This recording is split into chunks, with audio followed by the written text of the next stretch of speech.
Hey everyone, Redneck Brian here. It looks like my Roper 4x2 project is going to be back on. I have found someone on YouTube that is willing to send me the parts that I need to do the Roper, just mainly the brackets for the back to attach a second transaxle. Just working out how I'm going to pay them and working out the shipping information. So it's looking like my 4x2 project will be back on. I need some help though with how I think it needs to be to make them go exactly the same speeds. I need to put same size pulley I have on the engine on the transaxle as well as a secondary pulley, and then the same size pulley I have on the top of the transaxle I gotta put on the second transaxle. Basically to make both transaxles go the same speed. So basically I have to have two pulleys on the back now, and then basically one's the main pulley coming from the engine to there, and then I'll have a secondary pulley which will be the same size as the engine's pulley going from the middle drive axle, which will be the main one, to the very back. I'm going to show you the transaxle I'm planning on using. It's raining out here right now and it's quite muddy. That's why I didn't walk up to the Roper. In here, and it's not much better in here. My front wall's leaking pretty badly, so this transaxle right here is the one I'm planning on using. It is a Peerless. It's a 3 or 4 speed. It will work because I don't want the back transaxle to be able to go as fast as the front transaxle, and I just got to figure out the brakes and how I'm going to make all the brakes work at once. I should have an extra rod around here somewhere that came off the Roper originally, the one that was on there original. So it should be able to be attached from the current brakes that are on the Roper's transaxle out to the back to the new transaxle. And what I'm planning on doing is either building a wooden pickup truck bed type dealie, or I will get a dumping cart similar to what SSG Hick is doing on his, but he's actually lengthening out his entire rear end and making the actual tractor longer.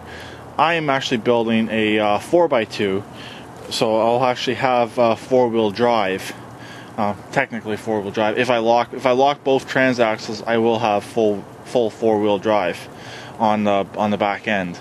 But I don't know if I want to lock the transaxle or not yet. So it's looking like that tire there will most likely be used, and I got a few other tires around here that will need to be used, but I'm hoping they're the same size as what I have on the Roper, or I will be stuck for back tires. I'll have to put something different on the back.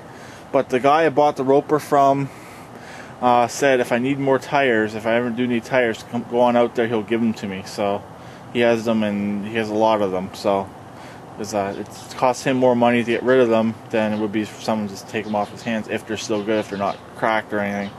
But I'd love to go with that size tires that I currently have on the Roper. I don't know what they are offhand. I'm not walking over there either.